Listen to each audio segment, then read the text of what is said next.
Hey, Magic fans, welcome back. This is the Captain speaking here on Capnclydes MTG. We got a 2 for today, 3 if you count the box opening, on videos because we've got so many spoilers, it's out of control. We've got in this episode Assassin's Creed, Modern Horizons, Thunder Junction, Balloon Burrow. Tons of things are coming out. We got lots to talk about. I'm going to try to make it quick, but, man, we just got to see it. So, links are in the description to help support the channel. Join up as a membership. Subscription is free. It supports the channel. Thank you. Watch the videos, whatever it is I'm doing. Fuck, I don't know. All right, let's take a look. First up, we have the Assassin's Creed spoilers.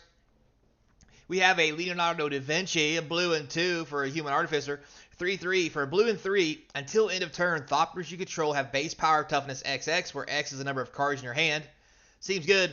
Blue and 2, tap, draw a card, then discard a card. If you discard a card, if the discarded card was an artifact card, exile it from your graveyard. If you do, create a token that's a copy of it, except it's an 0/2 Thopter artifact creature token with flying in addition to other types. That is insanely good to get creatures on the battlefield cheap that have stupid abilities. And then Temporal Trespass has been reprinted in the set. You know, just a 3-mana Time Walk.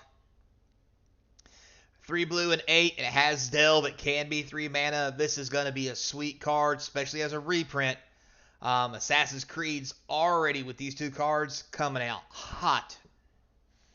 It's also got a few other things. We've got Cover of Darkness, a black and 1 enchantment. Enters the battlefield, choose a creature type. Creature of the chosen type has fear.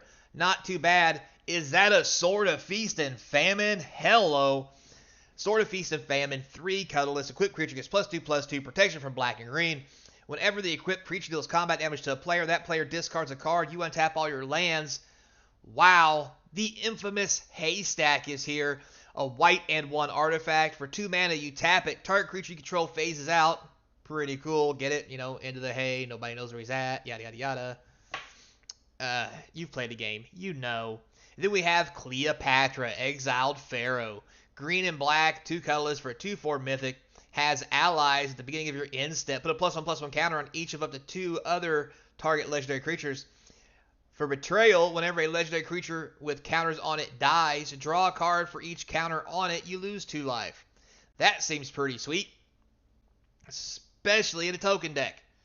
Because you can make tokens legendary, right? Still, it's a great card. You know there's tons of legendaries floating around. It's going to be a bomb. But I cannot believe we're getting a Sword of Feast and Famine reprint.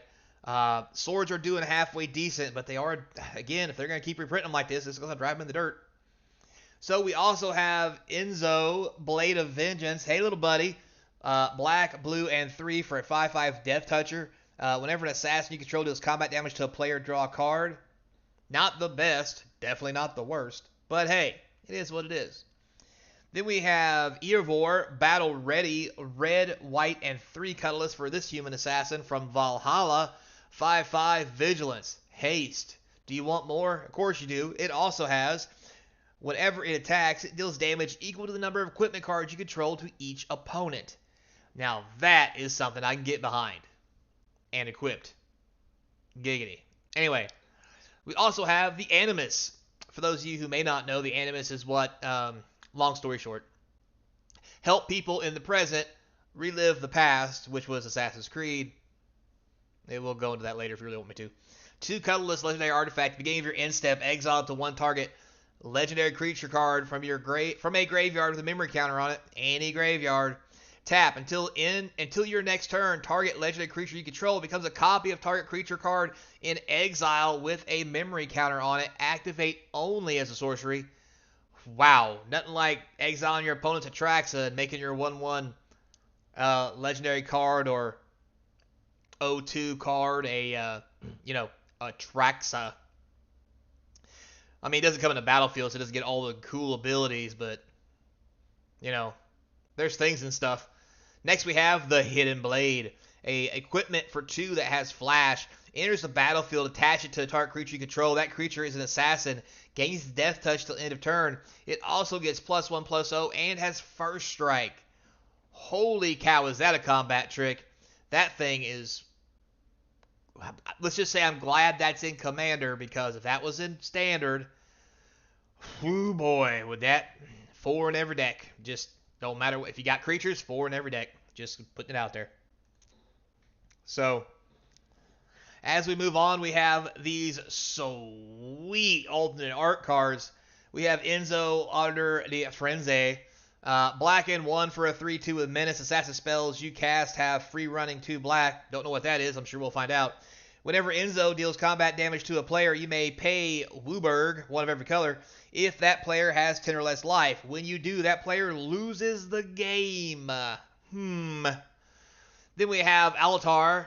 I can't pronounce these names, guys. I'm sorry. Black, white, and red for 3/3 first striker. Whenever he attacks, exile up to 1 target assassin creature card from your graveyard with a memory counter on it. Then for each creature card you own in exile with a memory counter on it, create a tapped and attacking token that's a copy of it. Exile tokens at the end of combat. So if this is your commander, it is an army in a can. Both these cards are just absurd. Wow, are they good. Just wow. And I'm not going to lie, I think I kind of like the border on it. I mean, I know it doesn't look like much, but I'm kind of digging it. Next, we got a little Bloom Burrow action going on. We have here a token called the Crag Flame. See the little Bloomberg signal? Oh, and if you guys didn't know, Assassin's Creed symbol is Assassin's Creed symbol. Loving it. So, we have Bloomberg here. Bloomberg, oh my god. Bloom Willow. I'm just going to move on. Legendary token artifact. Equipped creature gets +1/+1, vigilance, trample, and haste. It equips for 2. I don't know what makes this, but this thing is absurd. I mean, good God. It slices, it dices, it helps your body, it helps everybody make julienne fries. And this is going to be a card anybody playing creatures is going to want in their deck. So, as we continue in Bloom Burrow, got it. Hoo-yah. So, Mabel, heir to the Crag Flame. Oh, speak of the devil. White, red, and 1 for a 3/3. Other Mice you control have +1/+1. Oh, a Mice Lord. I love it. When Mabel, heir of the Crag Flame, enters, create Crag Flame, a legendary colorless equipment artifact token with equipped creature. Oh, the token we just saw.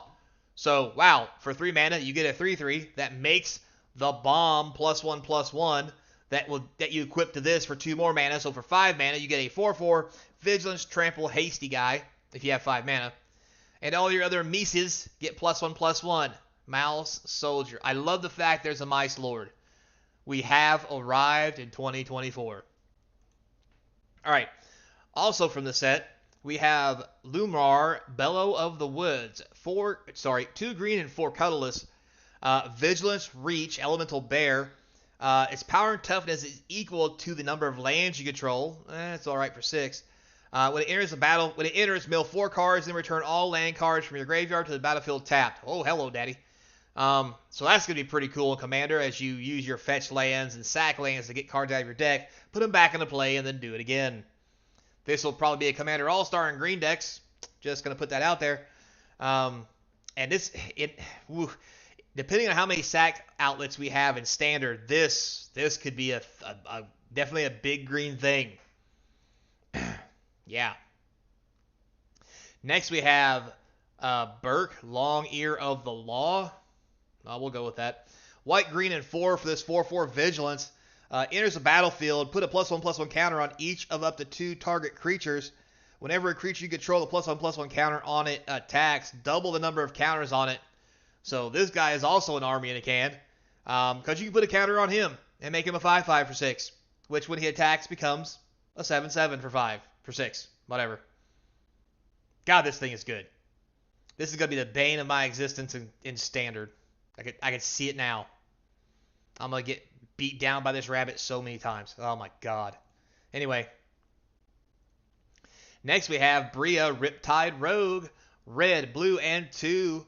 3/3 has prowess. That's a bit much for 4 mana, but other creatures you control have prowess.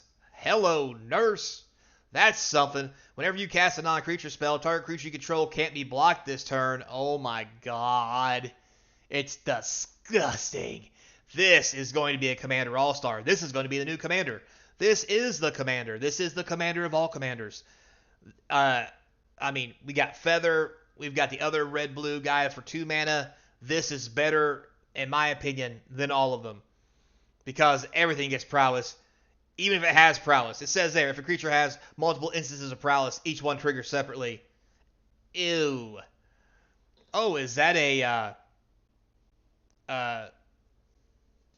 is that a 1/2 with prowess I just laid my Riptide Rogue on top of, and now I'm going to bolt you in the face, and my 1/2 has now become a 3/4?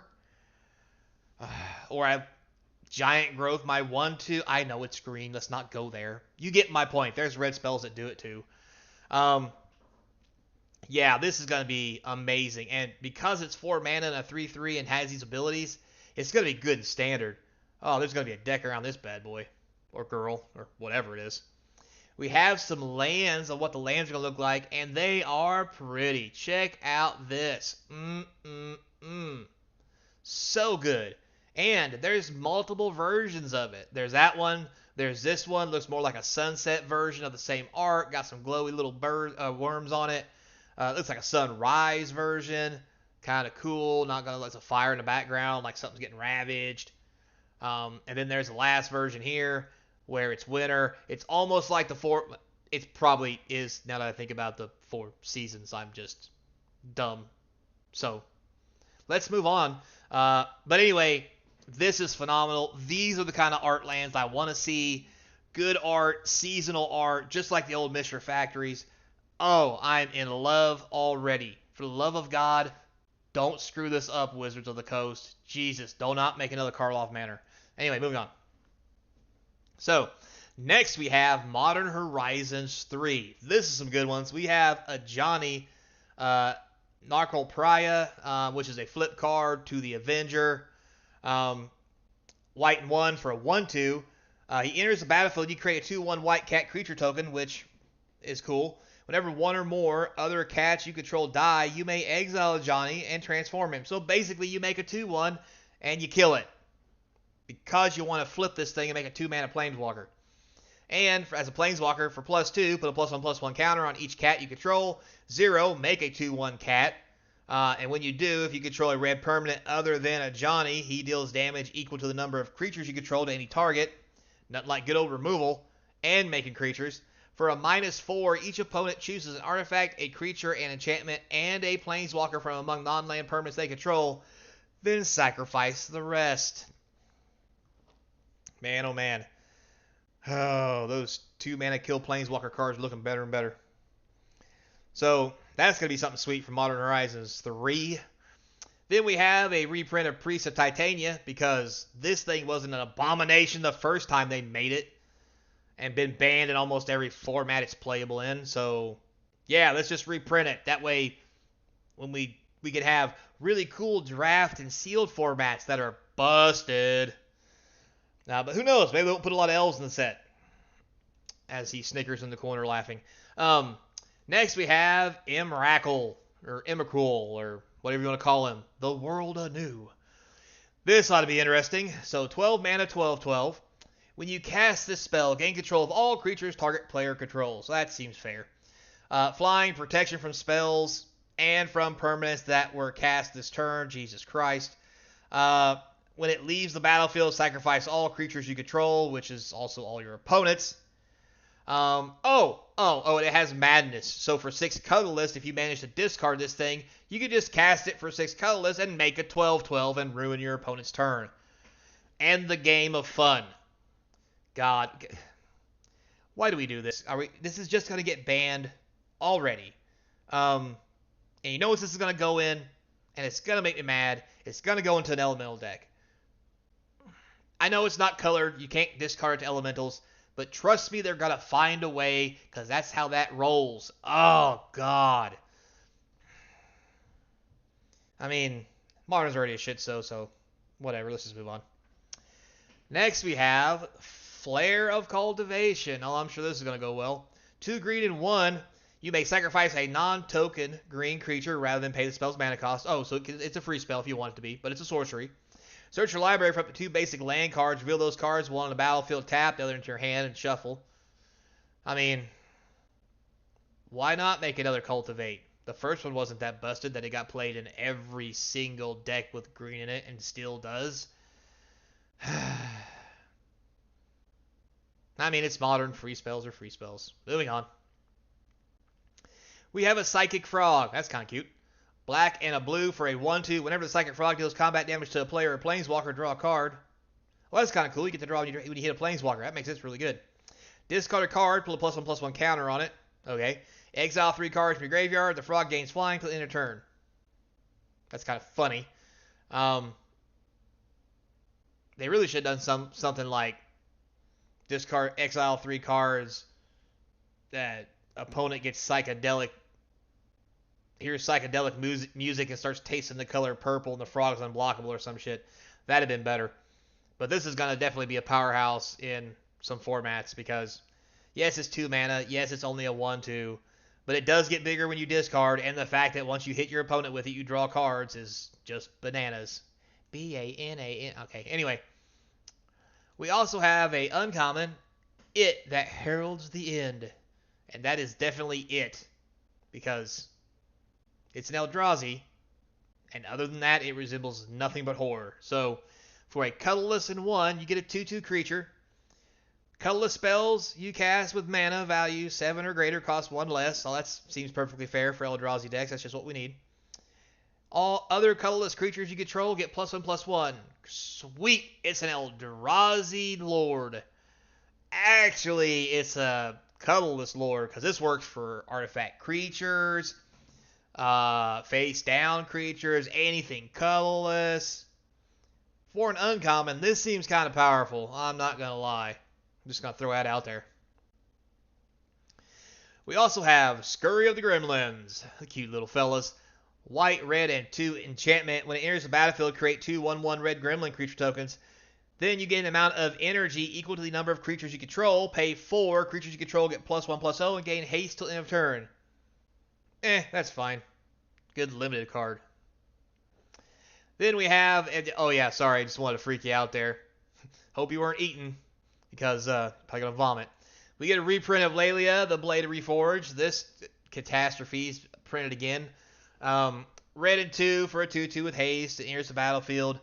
Nothing happens, but it has haste, so as soon as you swing with it, exile top card of your library. When one or more cards are put into exile, it gets +1/+1, so it swings the first time, it becomes a 3. If you put anything else in exile, because I'm sure you can, it gets even bigger. And it lets you basically draw an extra card every turn. So, yeah. Limited All-Star, Draft All-Star, Commander All-Star. Just tons of fun, I guess. Now we're in to the beautiful Thunder Junction. So here's the first Thunder Junction land.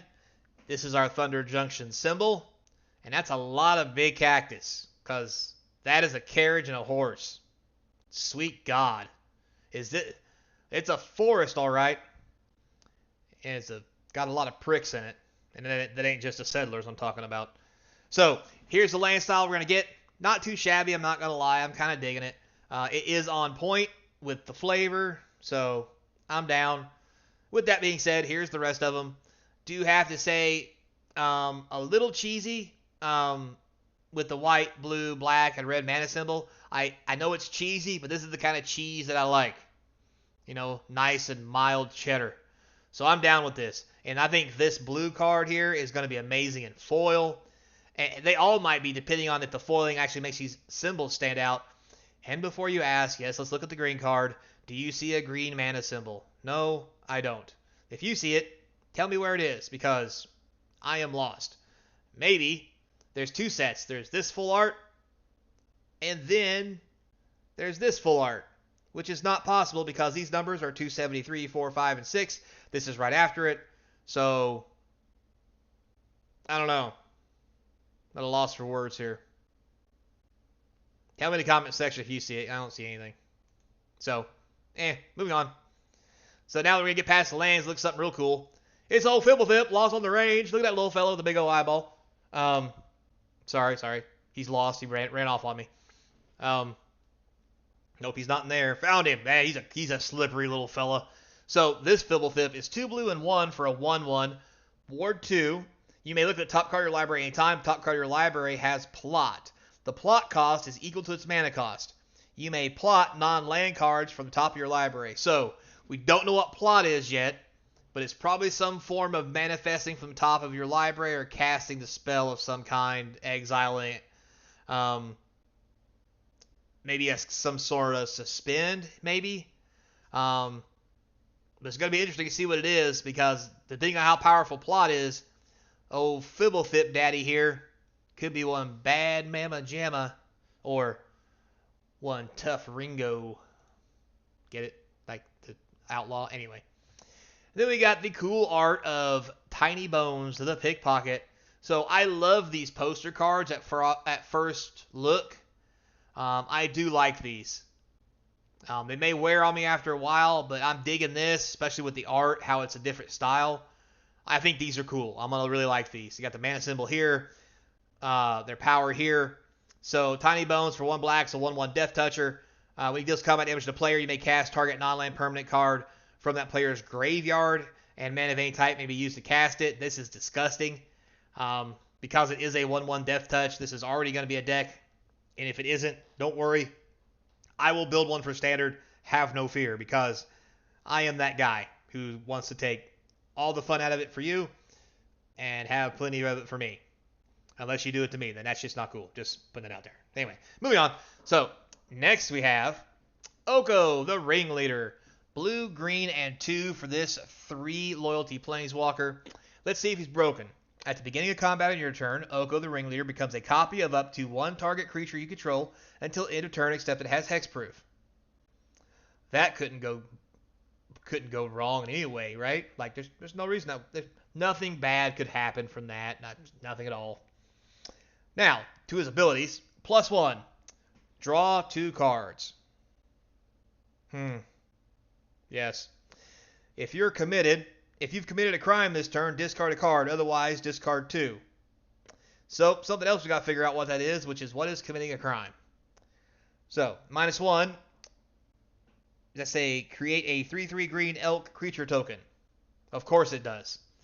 But at least you're not turning things into elks and neutering your opponent. So maybe people won't be so quick to ban it this time. Plus, it's 4 mana, not 3. But that's a cool ability that can protect itself. -5. For each other non-land permanent you control, create a token that's a copy of that permanent. Between this and Tiny Bones, Commander's getting fierce. These are some sweet cards for Commander, let alone Standard. Oh my lord. It's about to be a Wild West. Get it. Anyway, moving on. So, next we have Hell to Pay. Red and X, sorcery. Deals X damage to target creature. Create a number of tapped treasure tokens equal to the amount of excess damage dealt to that creature this turn. Wow, nothing like a fireball that mana ramps you, I guess. That's definitely something I didn't expect to see. However, at this point, I'm honestly not shocked. This will be good, though. I mean, yeah. It won't be as good as it could be because you can't target players, but it will have its place, and Commander will love it. Next, we have a sweet reprint of Crime and Punishment in the old frame. Check that out. It's got this little symbol here. There's 2 kinds of cards in Thunder Junction. One of them is this card, and I couldn't really find the name of it off the top of my head, but it's clearly a reprint, and I couldn't find it on the website, at least as I remember. But there are also special vault cards that will be in Thunder Junction, and boy, wait till you see those. But anyway, we have Crime and Punishment here. We also have the other card here. See, this is like a jail cell, so this is a Thoughtseize, and my God, is this thing gorgeous. I'm really on board with these cards. I mean, the whole poster magazine, newspaper style. Man. This set I think will do well. I can't stress that enough. But anyway, you have Thoughtseizes you can get in this spot.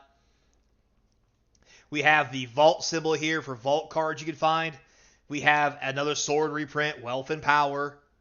And then we also have another Vault card that's been premiered, which is the Nexus of Becoming.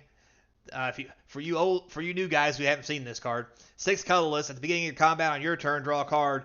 Then you may exile an artifact or creature card in your hand. If you do, create a token that's a copy of the exile card, except it's a 3/3 golem artifact creature token in addition to other types. So in other words, you can just exile one of your Atraxas and make a 3/3 Atraxa, which then lets you draw 7 cards, among other silly, crazy nonsense.